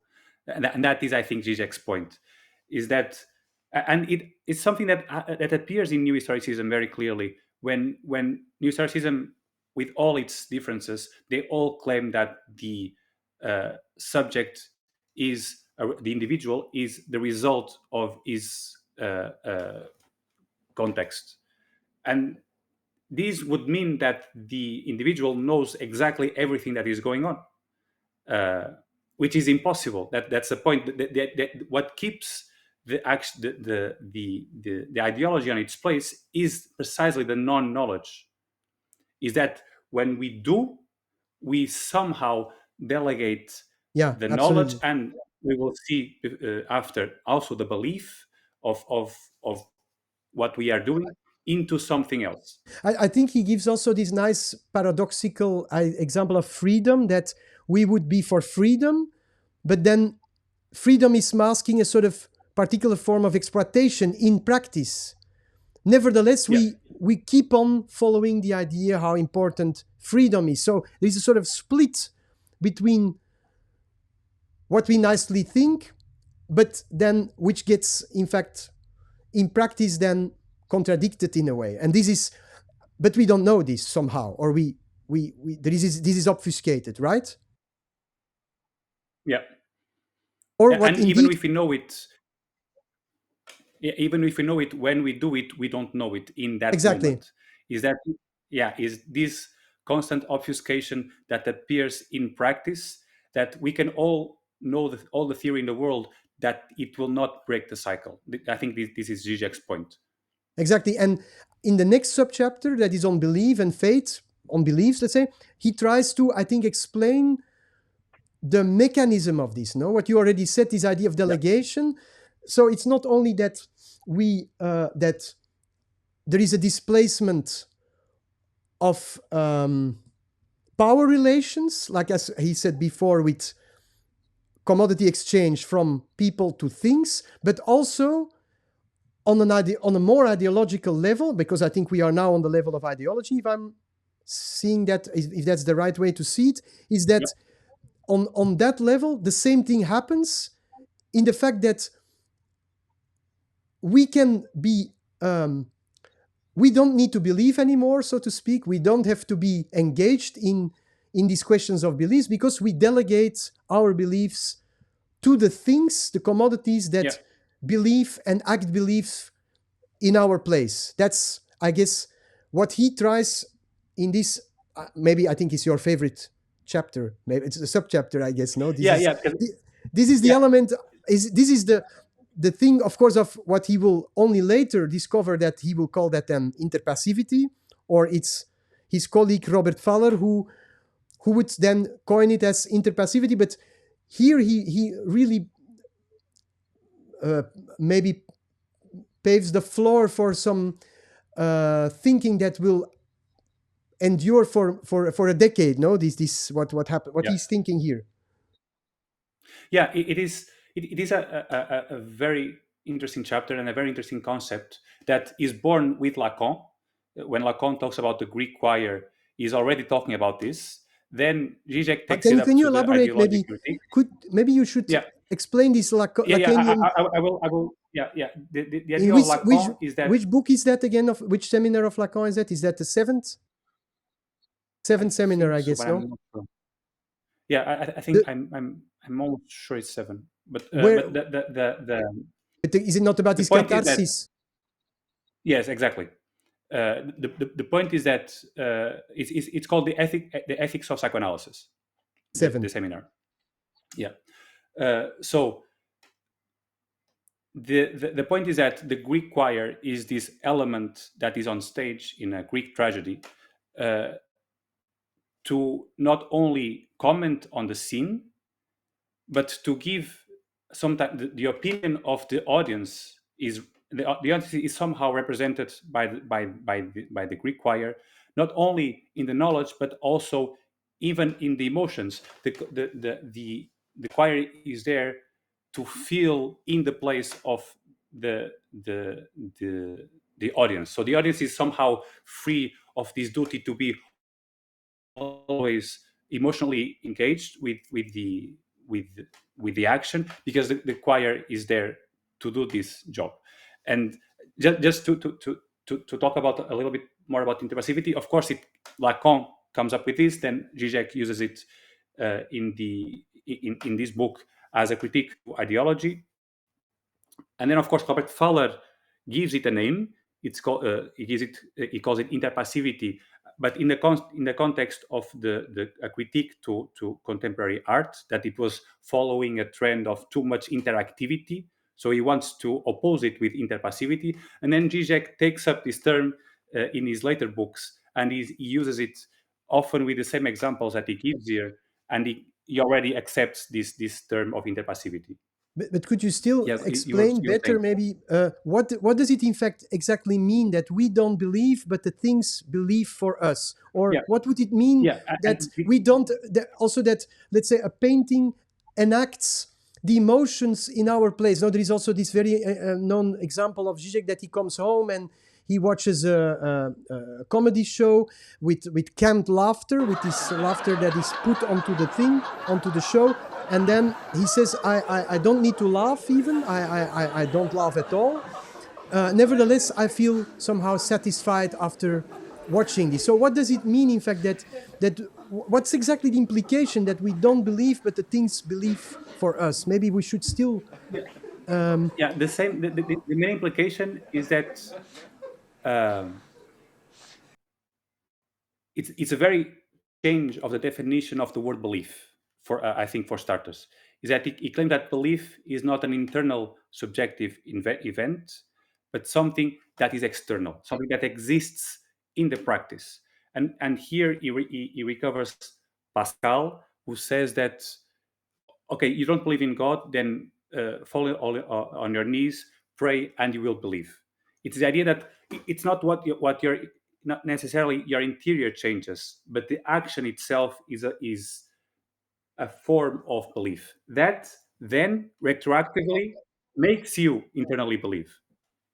I get that, but would you then say, because what I find ambiguous, and I think is this, what exactly is Žižek's point here, or what is his position here? Because is this not feeling like another example of ironic distancing in a way? Is it not like, or is it not a sort of, what's the difference between, is this an ethical position for Žižek? Is this something that just happens in reality?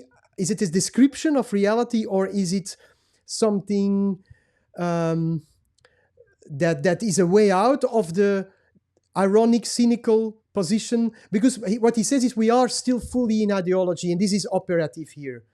But what I'm not, maybe I grasp the mechanism, of course, and it's clear that it's there, but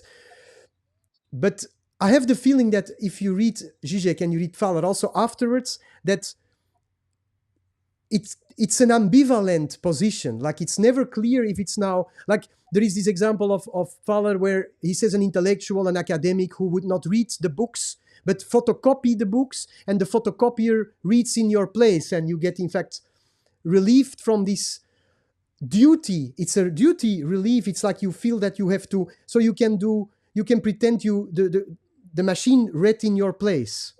So of course, there is a sort of relaxation element there, no, sort of that would take away the maybe superego injunction that is also there. You feel to have, like, there is a funeral. It's a nice example, a funeral, and you need to. I think I once in an article put that example of what the meaning is of the veil of a widow in traditional funerals. That it's not meaning that it hides the tears of the widow, but rather that it exempts the widow to cry, and it makes her because people want to vampirize the widow, vampirizes the emotions and the tears of the widow, want to see her cry, and with the veil, you don't know if she's crying, and so it's a form of being exempted of this injunction to cry on a funeral. I don't know. Yeah. Maybe we don't need to go now into all this, but yeah. And just maybe a spoiler is that in the next episode we will develop this concept a lot more, also through Fowler. But I think the crucial aspect of interpassivity is the non-knowledge that is associated with it. There's a part of the practice that you are doing that you don't really know the mechanics of it. You don't know why you don't know why you light a candle in a church, but still you go away, you do your day-to-day life, and the candle stays there praying for you. And this distance, this non-knowing, is the symptom that necessarily sustains your belief. So it's not only the idea of a delegated duty, but actually the very subjective experience that is connected with it is emerges in this idea of non-knowledge. And I think this will become clear when we talk about transference, because also transference involves some sort of not completely knowing what is going on. As That's you in said, the the next. veil. Yeah, that's in the next But the subchapter, veil, right? yeah, the veil, the nice example you gave, because it hides, it creates some sort of authority that the thing is there, and even not that the thing is there, the ambiguity that you don't know if she's crying or not. This, I think, is the really the trick. Maybe if you Or, saw her crying, it doesn't yeah, work.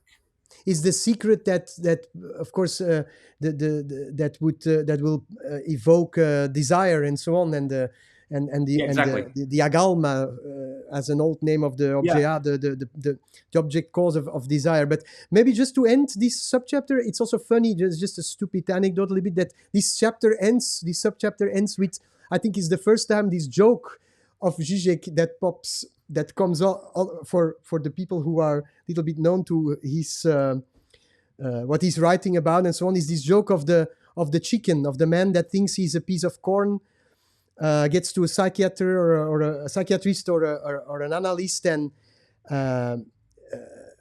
after months finally he gets cured. He knows he's not a piece of corn because he's of course afraid that the chicken will eat him.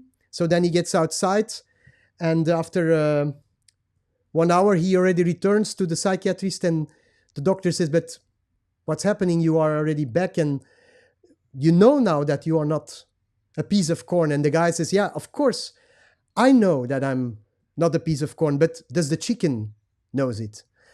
And I think this is he uses it here. I was a little bit chewing on that. What's the meaning of this joke here? Because afterwards he uses it in other contexts. I think it's that, of course, the belief is probably delegated to the chicken. So the guy knows that he's not a chicken, but the fact that the chicken still believes maybe that he's. So I think that I know that afterwards the joke gets mostly used to show the fact that the big other is not split, or is the big other also divided. Let's say the instance of God is does God know? Does God know that he doesn't exist, so to speak? Like as long as God doesn't know it, God still exists, or God is still unconscious, or whatever you want to call it. So, okay, but it's not important. I don't know if you have to still say. On this joke, the way I read it was that because belief is external, because it's not dependent to each person who believes, then the guy is safe to go outside, and that this is what he fails to understand, and that is why he's as Žižek calls it, a fool, because the fool thinks that what he believes is what is, how to say, that his internal belief is what matters. And this, I think, is really the big contribution that Žižek gives here, is that ideology is not an internal filter to reality. No, ideology is the practice, is what is on the outside, what exists as practical actions. I think you can even go so far to say ideology is reality itself. It's the skeleton. It's the skeleton, or it's woven into reality. There is no way. I think it's exactly what we will come to that in what follows still. But you cannot get rid of ideology. It's not some kind of thing that you can clean with a Kleenex. You clean it off, and reality would be, and that's also this entanglement of ideology and reality itself is what makes it so hard, not only to get rid of, because that's the impossibility, but also to even just see it. And I was even thinking, I wanted to say that in the beginning, one of the hardest reasons to read this chapter is the fact that you as a subject, as a reading subject, resists continuously almost the the revelation almost of that. It has something really revelatory, of a sort of incredible insight of this how ideology works, not in this kind of traditional idea of some people have some ideas, some politics try to influence people, but it's just woven in the very fabric of our own existence and reality. And this makes also that when you read about such things, that you almost don't want to accept them, and this makes the reading even harder in a way. And I think therefore you should almost, this is the trigger warning from the beginning, that you need to know that this is something that you need to chew on. This needs time. This takes time to get through, I think. And okay, but we go to the next, if you agree. Luís, we continue the next subchapter. That's one of my favorites, let's say, because we have the entrance on the scene of Franz Kafka. It's called Law is Law, and is, as you said already, the main idea here is to show how belief is not something intimate, some inner thing, but it's always objectified in the social field. And this is probably the most exemplified in the works of Kafka, where there is this bureaucracy as a phantasmatic instance. The mise en scène of this fantasy is what is all the books of Kafka are about. And there is also then, after Kafka comes then Pascal, if I'm right. He shows how Pascal also is in this line. I love this very Baroque terminology, the nonsensical machine, the idea of the automaton. We are not just mind, but we are also automaton. So there is this importance of habits, and as Pascal says, they provide the strongest proof of what really leads or directs us in reality. And then, of course, he comes also to that incredible insight that the law has no content, the law has no meaning. The idea of that's very Kafka also, the fact that the law is just a formality, a formal idea, dead letter. It just needs to be obeyed because of the law, and so this idea that also real obedience is just external. It has nothing to do with conviction or subjectivity or whatever. And I think he brings also here, he gives the example of Kierkegaard, who says, as Søren Kierkegaard, the Danish philosopher, who would say that it's a blasphemy if we would believe in Christ because the guy has some really interesting content there, like he's a wise guy, like because of his moral example. So this would be, in fact, in Christianity, a blasphemy. This is about the same idea of formalism, formality. I think he evokes the superego here. We have already talked about superego injunction, something that is too traumatic, that cannot be integrated in the symbolic.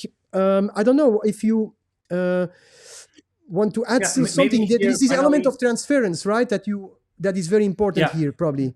That's what I was going to say. Maybe here, I think finally time to define transference. Probably. So transference is what happens in the psychoanalytical system in the beginning of the psychoanalytical process between the analyst and the analysand, or the patient. And it is the presumption of the patient, from the patient, that the analyst has some access to his or hers more secret thoughts, and to even more than that, to the unconscious that the patient himself cannot access. And just to interrupt, this structure you talk now about the analyst. This is the basic setting, no? The analyst but for the listeners, you could think of a love affair of two lovers, exactly, or parents with kids. In fact, even we when we talk together and we stitch this all together, there is this element of transference, right? Yeah, it's much more general. Yeah. Exactly. It's a presumption that exists every time there is authority or love or this relationship between people. That always it always has some feeling of that person knows something more that I can see. And of course, Lacan has very funny and weird ideas to keep this uh, uh, transfers in place, and I think this helps and connects with what we talked before with this idea of the veil of the widow. Is that, for example, when the patient gives some Freudian slip, some mistake that reveals something about his unconscious, or that he has some insight, that the analyst, instead of replying with "What does that mean?" I think that means something. He just replies with like with a non-verbal response that immediately creates some sort of anxiety in the patient. Like, what does this mean? And this kind of wall of that hides some sort of meaning behind it is in itself what is important. Is this curtain, this veil of the widow is even more powerful than the tears, because then we can place behind it whatever we want. And this is basically what creates transference. And in love, this is very obvious. Yeah. Also in connecting with this idea of Kierkegaard, is that we do not love someone because they have they have this checklist of they're beautiful and talented and funny and intelligent and so on. No, we think all those things because we love them. And this idea of never really figuring out the person we love is exactly what love is this some sort of resistance to total comprehension. um, there's also this idea, I think you like this a lot, of the femme fatale who is walking on the street and sometimes and she slips and she falls and suddenly she loses all interest. It's the idea that while she sustains this idea of authority that you don't know what is going on, then you can presuppose all sort of all-knowing, all-powerful entity behind. And this is what is basically transference, and it is exactly what law is about. Law in itself, in the text, of course we know it's only law, but and it talks also before about difference between German law and Roman law and all these kind of particular instances of law, but we respect it not because of their particularity, but because they hold a universal behind, and the universal is the law with capital letters. The law as the abstraction, as the aura, let's say, is what makes us obey the particular elements of the specific type of law that we are engaging with. Yeah, and then in the next subchapter is a sort of elaboration on that, I would say. And who enters the stage here again? Louis Althusser. And what happens there is that transference, and maybe for some people who followed the previous episodes, this resonates also with the notion of Althusser of interpellation, I think I would say. So, and what Žižek stages here is the fact that he asks this question like something that like a sort of aporia in the theory of Althusser himself, is that he has this theory of interpellation, he has the theory of the ideological state apparatuses, but what he seems to forget is what the link is between them. And so it seems that for Althusser there is a sort of internalizing procedure of this ideological state apparatuses for the subject, but this happens, as Žižek says here, without any trauma. This I think we talked, and I remember that you were also talking about that in the previous episode, this idea that it just happens and that's it. There is no leftover. There is no this clean cut and the dirty cut. You remember so you can say that for Althusser it is just a sort of internalization into ideological experience of, and this is meaningful. This is truthful. And what you get then, in fact, are the counter from the other side. Althusser is on one side of the stage. Then who enters the stage from the other side? Two figures again, Blaise Pascal again, together with Kafka. There they are. These are the good guys, let's say. They saw something. Namely, they understand that something of this whole process that you were also explaining never fully succeeds. Never. There is always this element of a leftover, which I think is a red thread through our episodes till now. This leftover, this residue, this element that cannot be fully integrated. Well, Pascal is put in charge for that, but also, of course, again, Kafka. And this will be very recognizable for people who read Kafka, that in Kafka there is always this first moment. Think of the beginning of the trial for people who didn't read the book. It's also very nice in the Orson Welles film of the trial, where two policemen enter the bedroom of Joseph K. And there is a form of interpellation. But instead of recognizing himself in this interpellation, Joseph K. has no idea what's happening there. Why are they interpellating him? So you can say that the subject, Joseph K., has no idea what to identify with. And I think this is very beautifully, it's very plastic described in the book by Žižek, is that how the Kafkaesque subject is desperately searching and looking for a trait, and this maybe is a link to the unary trait of to which transference could happen, let's say, a trait with which to identify.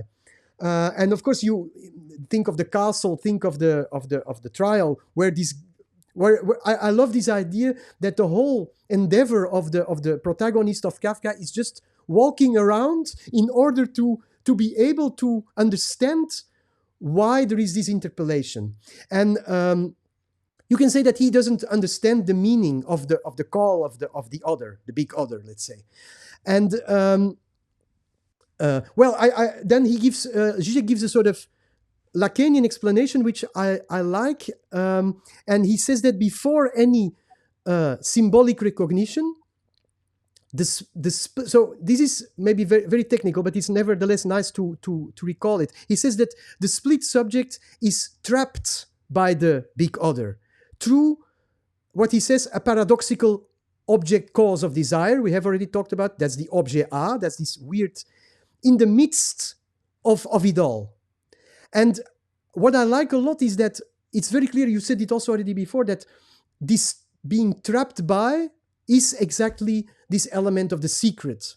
It seems to be that something very important, something very, very revealing. That's also this idea of the femme fatale, of course. Is the prototypical person who hides a deep, profound treasure, or if you want to talk about silent men or something that don't say a word and because of their silence must be very deep. This is the idea of the trigger of desire, and we are trapped, let's say, in this mirage of a secret. And I think it's here that for the first time, maybe, or it was already in the first chapter or in the introduction, that also Žižek evokes here the Lacanian formula of fantasy, which is the barred subject, the barred S, in relation or thrown towards this objet A, which stands for this non-object that would hide some thing that that in fact triggers our desire and makes us walk in all these corridors looking for the secrets. So I think the conclusion here on this element is that what Žižek says is that fantasy is on the side of reality. So it's what we already said before. Fantasy is not something outside or inside, you can maybe better say. It's something that in fact supports the consistency to reality itself. I think there are still two dreams evoked by Žižek, because of course we enter again this another scene, the dream stage. This is the terrain of the dreams. The first, maybe you can elaborate immediately about it. I will just name them. The first dream that Žižek evokes is the one by Freud. Father, don't you see I'm burning? A very emblematic dream that also is interpreted by Lacan. And then as a dream that is evoked by Lacan by this, is it a Zen master or I don't know, this or a Zen poet, this Zhuangzi figure who dreams about the fact that he is a butterfly and asks himself then in daily life, am I now a butterfly dreaming that I am Zhuangzi, and so on. So the idea of not being a fool in the dream or when you're outside of the dream. I don't know, maybe you think we should still quickly go through these two dreams? Is there something that you... I was just thinking that... Yeah, go please. on. No, I was just thinking that what the reversal that happens is that in the common Freudian idea, you have always this idea that dreams are there in order not to wake up, to continue sleeping, to be in this kind of dreamlike world where you are in fantasy somehow or whatever.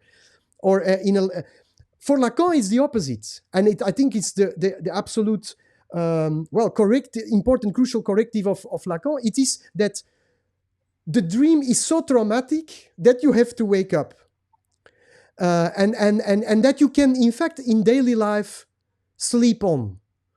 So for Lacan, daily life is a dreamlike state of fantasy, you can say, while the truth of the real, with the capital R in the Lacanian sense, is revealed in the dream.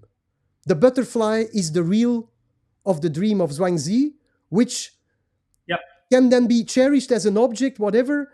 I was thinking that also with this, because it's so beautifully combined, this idea of Kafka being a critique of Althusser, and at the same time the idea of the dream being the thing that we wake up from the dream to continue dreaming. That's Lacan's claim. And I was thinking about this idea of Joseph K or K, who in the beginning, of course, for people who know the trial and this amazing book, that is arrested and he doesn't know why, and is sort of made to go through this bureaucratic process to defend himself, but he never knows what is being accused of or what he did wrong. And in the very beginning, would you agree here that there is no content, only form? It's a nice example. Exactly. Yeah. It's the idea that he keeps on the bureaucratic movement because because he's just like out of necessity. He is trying to grasp something. And in the beginning, there's this very small paragraph where he's going to see the chief of police, and he's going to enter the room, and the guard says, "Where are you going dressed like that? Just put on a suit because you are going to see something important." This is also part of the bureaucracy. And then, of course, Kay just dresses his suit, and it has to be a black suit, of course.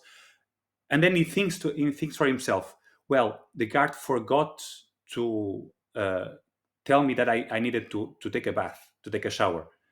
And he sees this like as this internal win, an internal victory, that at least I can have this freedom still. At least I am free.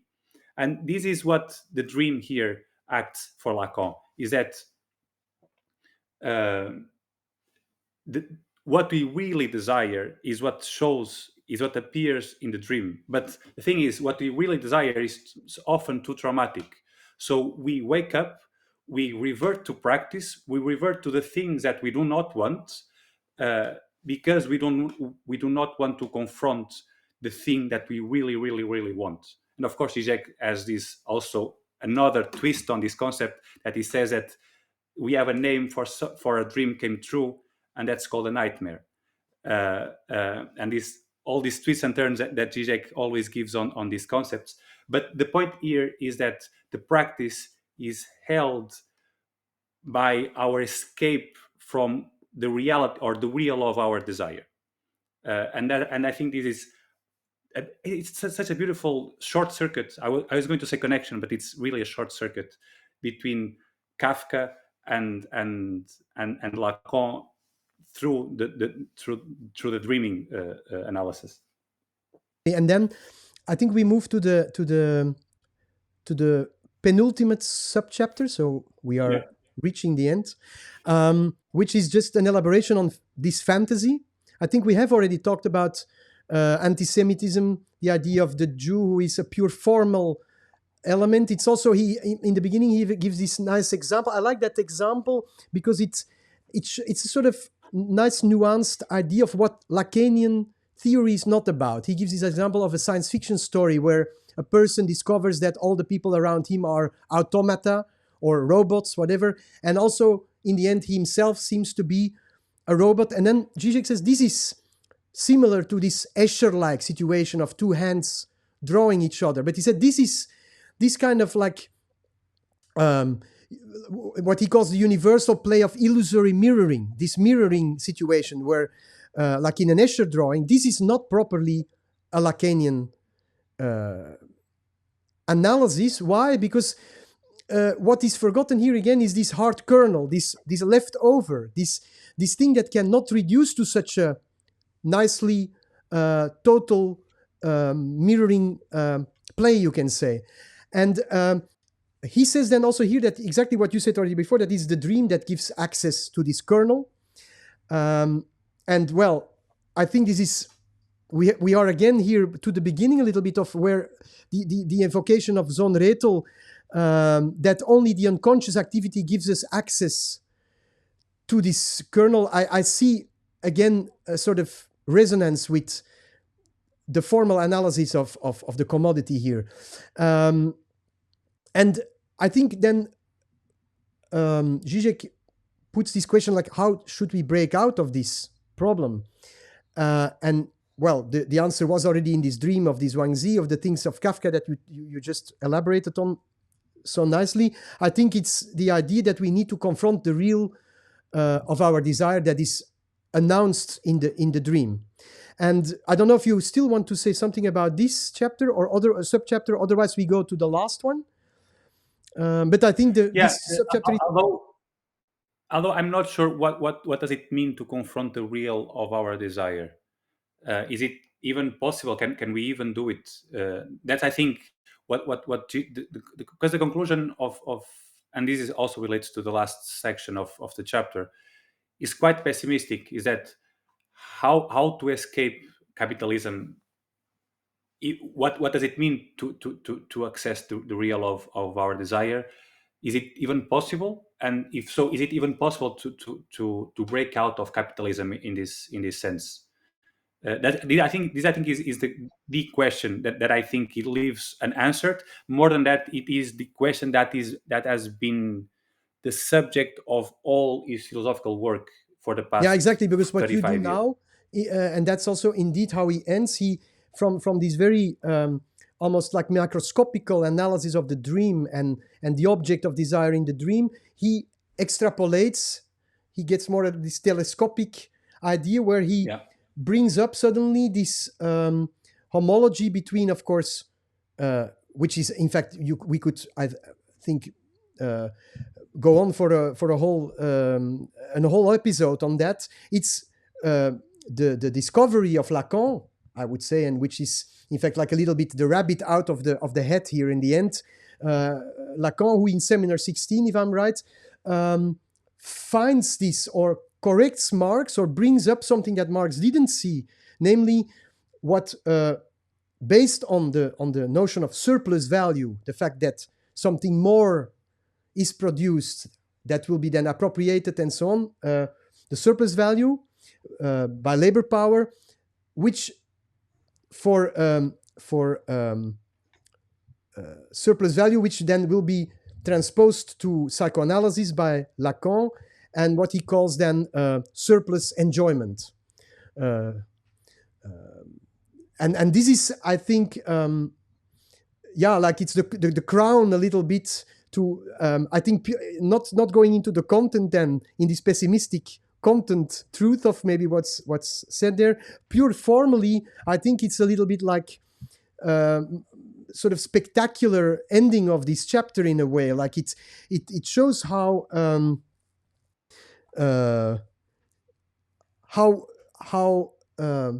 surplus value announced already. That's his theory, no? That announced already the much more contemporary 20th century element of capitalism, which is surplus enjoyment, of course. The fact that there is something more produced, there is something that enjoyment is always surplus enjoyment. He elaborates that there. He talks also about two ways of reading fetishism.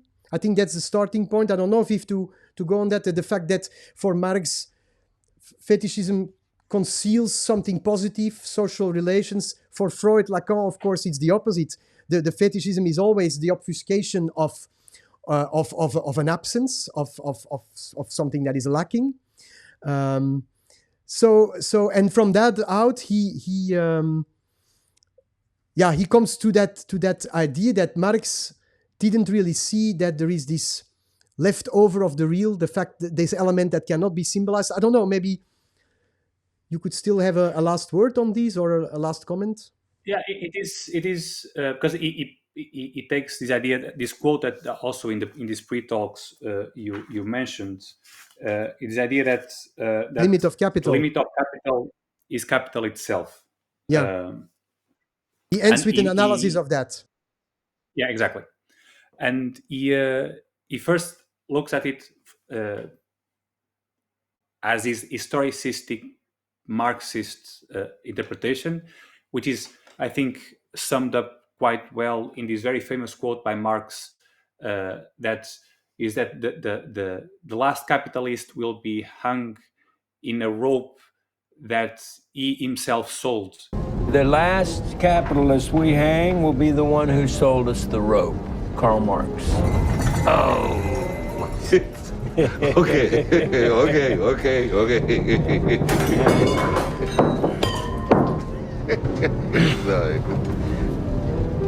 Dear God. The idea that if the mode of production of capitalism proceeds this way, it will come a point where capitalism is impossible to exist. And strangely enough, maybe Žižek already to say that Marx himself somehow criticizes this position, but then in the end, that's the funny thing, seems to then nevertheless to believe in it, because it seems for him the only way to move out of capitalism, right? Yeah. Yes, it reminds me kind of this movement, that this embracing of Freud in relation to the unconscious. He comes up with this idea of unconscious, which is immensely traumatic and immensely revolutionary, and at some point he reverts back to what later would be called ego psychology, the idea that you can actually solve this. You can actually, if you bring everything to the conscious, then you will be healed, so to say. And it's a similar, I would say, a similar movement that Marx sometimes achieves this, or he realizes this impossibility of a way out of capitalism, but at the same time reverts back to no, if we solve the contradiction, capitalism itself will develop to a point where it no longer makes sense. And the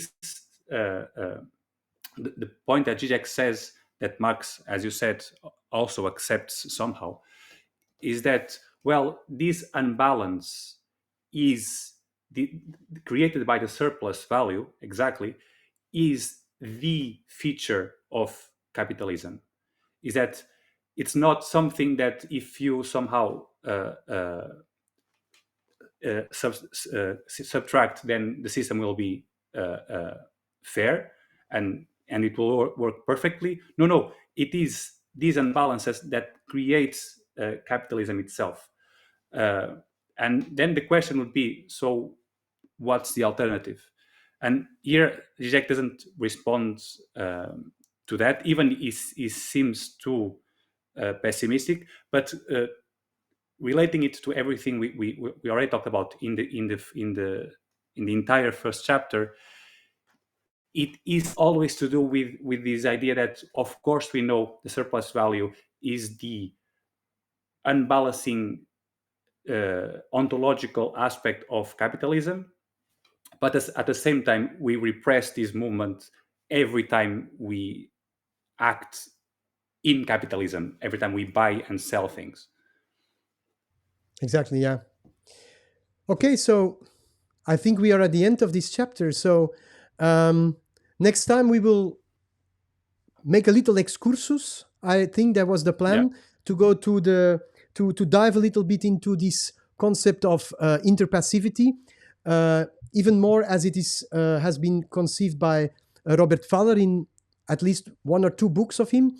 Well, maybe this will be an entertaining chapter, an entertaining episode, very light compared with what we went probably here compared to. with this, anything is lighter. Yeah, but nevertheless, I think that for people who are really interested to dive into the book, the trick would be to play a little bit, to double a little bit the staging of the book itself, of the chapter itself, and not to feel intimidated by the concepts.